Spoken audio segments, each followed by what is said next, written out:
Hello दोस्तों, मैं Manvendra sir study 24 ESPN में आपका स्वागत करता हूं। दोस्तों, आज मैं इंडियन पॉलिटी की नेक्स्ट क्लास आपको करवाऊंगा। दोस्तों, आज मैं राज्य की मंत्रिपरिषद के बारे में आपको अच्छे से बताऊंगा। तो प्लीज़ दोस्तों, अगर मेरा चैनल आपने सब्सक्राइब नहीं किया तो प्लीज़ मेरा चैनल आप सब्सक्राइब कर लीजिए। तो चलिए दोस्तों, शुरू करते हैं।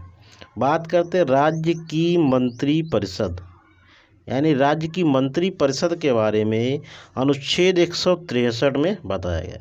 यानी पेपर में सीधे डायरेक्ट क्वेश्चन आता है कि राज्य की मंत्रिपरिषद के बारे में किस अनुच्छेद में बताया गया है। तो दोस्तों, हम क्या बताएंगे? अनुच्छेद 163 में। अनुच्छेद 163 यह कहता है, यानी अनुच्छेद 163 के तहत राज्यपाल की मदद या सहायता के लिए एक मंत्रिपरिषद होती है जिसकी सलाह पर राज्यपाल कार्य करता है। दोस्तों, कहने का मतलब ये है कि राज्यपाल की मदद और सहायता के लिए एक मंत्रिपरिषद होती है और उस मंत्रिपरिषद की सलाह पर ही राज्यपाल जो है वो काम करते हैं। यानी राज्यपाल, हर राज्य का राज्यपाल होता है, तो राज्यपाल किसकी सलाह पर काम करता है? मंत्रिपरिषद की सलाह पर। उसके बाद दोस्तों पॉइंट, राज्यपाल मंत्रिपरिषद की सलाह को पुनर्विचार के लिए नहीं भेज सकते। दोस्तों, कहने का मतलब ये, जैसे केंद्र सरकार, केंद्र में जब वो राष्ट्रपति जो होते हैं, राष्ट्रपति महोदय जैसे कोई विधेयक अगर पास किया है तो उस विधेयक पर पुनर्विचार के लिए उस विधेयक को संसद में दोबारा राष्ट्रपति भेज सकते हैं और भेजने के बाद वह उस पर साइन करने के लिए बाध्य हो जाते हैं। लेकिन राज्यपाल में ये कंडीशन फॉलो नहीं करती, यानी कि राज्यपाल जो हैं तो वो किसी भी विधेयक को दोबारा यानी पुनर्विचार के लिए नहीं भेज सकते हैं। उसके बाद दोस्तों बात आती है मंत्रिपरिषद सामूहिक रूप से विधानसभा के प्रति उत्तरदायी होती है। तो दोस्तों, कहने का मतलब, जिस प्रकार संसद में जो मंत्रिपरिषद है वो सामूहिक रूप से लोकसभा के प्रति उत्तरदायी होती है और यहाँ राज्यों में मंत्रिपरिषद जो है वो किसके प्रति होती है उत्तरदायी? विधानसभा के। तो चलिए दोस्तों, आगे चलते हैं। उसके बाद दोस्तों बात आती मंत्रिपरिषद का गठन, यानी मंत्रिपरिषद का गठन किस प्रकार होता है। तो दोस्तों, मंत्रिपरिषद के गठन के बारे में अनुच्छेद 164 में बताया। अनुच्छेद 164 के तहत राज्यपाल मुख्यमंत्री की नियुक्ति करता है तथा अन्य मंत्रियों की नियुक्ति प्रधानमंत्री की सलाह पर राज्यपाल ही करता है। कहने का मतलब दोस्तों ये कि अनुच्छेद 164 के तहत जो राज्यपाल है वो मुख्यमंत्री की नियुक्ति करता है तथा जो अन्य मंत्री, इसके अलावा मुख्यमंत्री के अलावा भी तो मंत्री होते हैं, तो अन्य मंत्रियों की जो नियुक्ति वो भी राज्यपाल ही करेगा, लेकिन वो मुख्यमंत्री की सलाह पर करता है। उसके बाद दोस्तों मध्य प्रदेश, छत्तीसगढ़, झारखंड, उड़ीसा में एक जनजाति मंत्री की नियुक्ति राज्यपाल मंत्रिपरिषद में अवश्य करेगा। दोस्तों, ये कंडीशन बनाई गई है कि मध्य प्रदेश, छत्तीसगढ़ और झारखंड, उड़ीसा, इन राज्यों में अगर मंत्रिपरिषद बनेगी, मंत्रिपरिषद तो जरूर बनेगी, तो उसमें एक एक क्या है कि जनजातीय मंत्री होना बहुत ही आवश्यक है, यानी उसमें जनजातीय मंत्री जरूर होगा।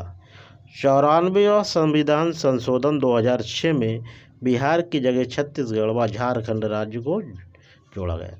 कहने का मतलब दोस्तों यह है कि इससे पहले इसमें छत्तीसगढ़ और झारखंड नहीं थे, यानी केवल उड़ीसा था और मध्य प्रदेश और बिहार, लेकिन बिहार को हटा दिया गया कब? 2006 में, और बिहार की जगह पर छत्तीसगढ़ तथा झारखंड राज्य को जोड़ दिया गया।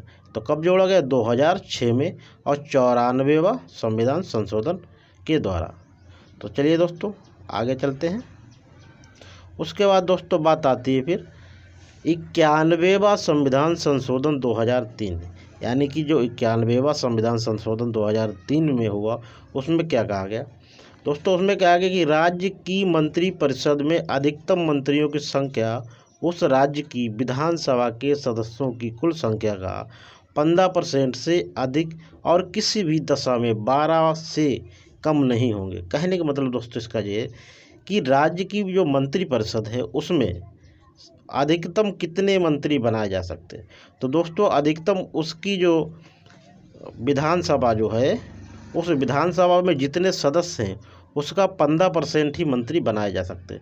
जैसे सपोज करो किसी भी विधानसभा में 100 मेंबर हैं तो सिर्फ उसमें 15 मेंबर ही मंत्री बनाए जा सकते हैं और किसी भी दशा में 12 से कम नहीं। लेकिन दोस्तों 12 से कम भी नहीं होने चाहिए, मतलब न्यूनतम 12 हो सकते हैं और अधिकतम 15% से ज़्यादा नहीं।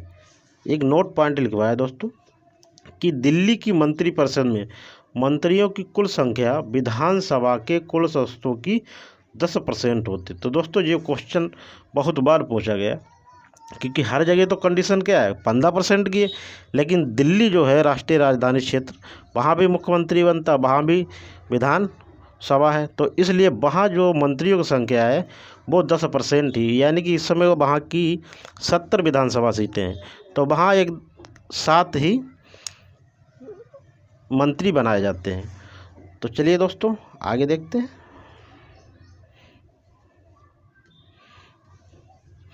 उसके बाद दोस्तों बात आती मंत्री बनने की योग्यता, यानी मंत्री बनने की क्या क्या योग्यता है।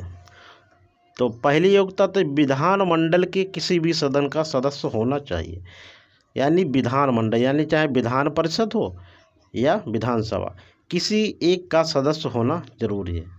यदि ऐसा नहीं, यानी यदि कोई व्यक्ति मंत्री पद पर नियुक्ति के समय विधानमंडल का सदस्य नहीं है, दोस्तों विधानमंडल के मतलब होता है कि विधान परिषद या विधानसभा दोनों को मिला लिया जाता तो विधानमंडल बनता है। तो दोस्तों अगर वो विधानमंडल का सदस्य नहीं है और उसे मंत्री बना दिया गया तो मात्र वो 6 माह तक ही मंत्री रहेगा, यानी 6 महीने के अंदर उसे विधानमंडल की सदस्यता लेनी आवश्यक है। 6 माह के अंदर उसने विधानमंडल की सदस्यता ले ली तो वो एज ए मंत्री के पद पर बना रहेगा। अगर उसने सदस्यता नहीं ले पाई तो फिर उसे बर्खास्त कर दिया जाएगा, यानी उसे त्यागपत्र देना होगा। फिर दोस्तों बात करते हैं वेतन, यानी कि जो मंत्री हैं इनका वेतन कौन देता है या कौन निर्धारित करता। तो राज्य विधानमंडल द्वारा निर्धारित, यानी जो राज्य की विधानमंडल होती है उसी के द्वारा इनका वेतन निर्धारित किया जाता। तो जो अपने राज्य हैं, अपने अपने राज्यों में जो राज्य विधानमंडल है उन्हीं के द्वारा जो उनका वेतन है वो निर्धारित किया जाता। दोस्तों एक बार दिल्ली में जैसे केजरीवाल की सरकार है, आम आदमी पार्टी की, तो उन्होंने अपने यहाँ के जो मंत्री थे उनकी सैलरी 400% बढ़ा दी थी, यानी कि 4 गुना कर दी थी। तो दोस्तों यह प्रावधान है कि वह अपनी जो सैलरी है, अपने मंत्रियों की सैलरी जो है वो राज्य की विधानमंडल घटा या बढ़ा सकती है। तो चलिए दोस्तों आगे चलते हैं।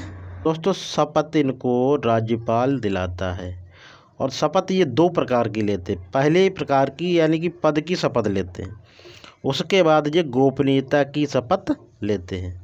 बात करते हैं कार्यकाल का, इनका कार्यकाल क्या होता। तो दोस्तों इनका कार्यकाल होता है राज्यपाल के प्रसाद पर्यंत, सामान्यतः 5 वर्ष। तो दोस्तों पेपर में अगर तुम्हारा क्वेश्चन ये आता है कि मंत्रियों का कार्यकाल कितना होता है, यानी तो हम क्या बताएंगे राज्यपाल के प्रसाद पर्यंत। अगर ऑप्शन में ये नहीं है तो हम लगाएंगे 5 वर्ष। फिर दोस्तों बात आती है यदि राज्य में अनुच्छेद 356 लागू हो तो पूरी मंत्रिपरिषद भंग हो जाती है। दोस्तों कहने का मतलब ये है कि अनुच्छेद 356 के तहत राज्य में आपातकाल लगता है। अगर आपातकाल की स्थिति बनी तो जो मंत्रिपरिषद है वो पूरी तरह से भंग हो जाती है, यानी कि जब आपातकाल लगता है तो पूरा कंट्रोल राष्ट्रपति के हाथों में पहुंच जाता है। तो उस समय क्या जो मंत्रिपरिषद है वह भंग हो जाएगी। तो चलिए दोस्तों आगे चलते हैं। उसके बाद दोस्तों बात आती है मंत्रियों के प्रकार, यानी मंत्रियों के कितने प्रकार होते हैं। तो दोस्तों 3 प्रकार के मंत्री होते हैं। नंबर 1 कैबिनेट मंत्री, नंबर 2 राज्य मंत्री और नंबर 3 उप मंत्री। दोस्तों जो कैबिनेट मंत्री होता है, तो कैबिनेट मंत्री जो होते हैं वो मुख्यमंत्री सहित होते हैं। जैसे सपोज करो किसी राज्य में अगर मंत्री 15 है, टोटल कितने 15 मंत्री हैं अगर, तो उसमें क्या हो गए 14 और प्लस 1, यानी उसमें 14 क्या होंगे 14 तो मंत्री होंगे, लेकिन एक सीएम होगा, यानी कि एक मुख्यमंत्री होगा। तो यानी कि मुख्यमंत्री सहित जो भी मंत्री होते हैं वो क्या कहलाते हैं, कैबिनेट कहलाते हैं। तो इसी दोस्तों कैबिनेट मंत्री जो होते हैं मुख्यमंत्री सहित, इसी को हम क्या बोलते हैं? मंत्रिमंडल। इसी को दोस्तों क्या बोलते हैं? मंत्रिमंडल। और राज्य मंत्री, उप मंत्री जिस प्रकार केंद्र में होते हैं उसी प्रकार राज्य में होते हैं। राज्य मंत्री को काम क्या होता है? राज्य मंत्री जो है वो कैबिनेट मंत्री के सहयोगी होते हैं, यानी सहायता करते हैं इनके काम में। यानी कैबिनेट मंत्रियों के जो भी काम हैं उन कामों में राज्य मंत्री जो हैं वो क्या करते हैं? सहयोग करते हैं, इनकी मदद करते हैं। तो दोस्तों मंत्रियों के प्रकार यानी मंत्री 3 प्रकार के होते हैं। तो चलिए दोस्तों आगे चलते हैं। उसके बाद दोस्तों बात आती है कि मंत्री परिषद की कार्य एवं शक्तियाँ, यानी मंत्री परिषद की क्या कार्य हैं और क्या शक्तियाँ हैं। तो नंबर 1 दोस्तों इसमें क्या है? मंत्री परिषद वास्तव में मुख्यमंत्री की लीडरशिप में चलती है। तो दोस्तों कहने का मतलब ये है कि पूरी मंत्री परिषद जो है वो मुख्यमंत्री की ही लीडरशिप में चलती है, वास्तविक तौर पर देखा जाए। नंबर 2 पॉइंट है कि वास्तविक कार्यपालिका शक्तियों का प्रयोग करते हैं। यानी कहने का मतलब ये है कि जो मंत्री परिषद है तो वो क्या है? वास्तविक कार्यपालिका शक्तियों का प्रयोग तो उन्हीं के हाथ में है, क्योंकि जब वो ही राय सलाह देंगे तभी तो कोई भी कानून वगैरह बनेगा और तभी राज्यपाल साइन करेंगे। यानी कोई भी विधेयक पास होना है, कोई कानून बनना है तो वो क्या है? मंत्री परिषद के ही हाथ में होता है। सबसे पहले वहाँ प्रस्ताव लाया जाता है, उस प्रस्ताव पे फिर वोटिंग कराई जाती है, फिर एक सदन से पास हो जाता, सपोज करो विधानसभा से पास हो गया। उसके बाद अगर विधान परिषद है, क्योंकि हर जगह तो विधान परिषद है नहीं, अगर विधान परिषद है तो विधान परिषद से भी पास होगा। उसके बाद राज्यपाल साइन करेंगे तो कोई भी जो विधेयक है वो क्या? एक्ट बन जाएगा। तो वास्तविक कार्यपालिका शक्ति अगर देखी जाए तो मंत्री परिषद के ही हाथ में होती है। उसके बाद महाधिवक्ता जैसे उच्च पदों की नियुक्ति राज्यपाल मंत्री परिषद की सलाह पर करते हैं। यानी कि जैसे कोई उच्च पद है, जैसे महाधिवक्ता है, जैसे महान्यायवादी कहाँ होता है? केंद्र में होता है। और यहाँ क्या होता है? महाधिवक्ता यानी सरकारी जज होता है, जो सरकारी वकील होता है। तो जैसे केंद्र में सरकारी वकील क्या होता? महान्यायवादी होता है। उसी प्रकार राज्य में महाधिवक्ता इनका क्या होता? सरकारी वकील होता। तो जैसे उच्च पदों की अगर नियुक्ति करनी है तो वो क्या है कि मंत्री परिषद की सलाह पर ही राज्यपाल करते हैं। उसके बाद दोस्तों बात आती है सरकारी विधायक। दोस्तों सरकारी विधेयक होगा यहाँ पर, दोस्तों मिसप्रिंट है, सरकारी विधेयक। दोस्तों यहाँ सही कर लेना, यहाँ पर होगा सरकारी विधेयक। यानी सरकारी विधेयक मंत्रियों द्वारा ही प्रस्तुत किए जाते हैं।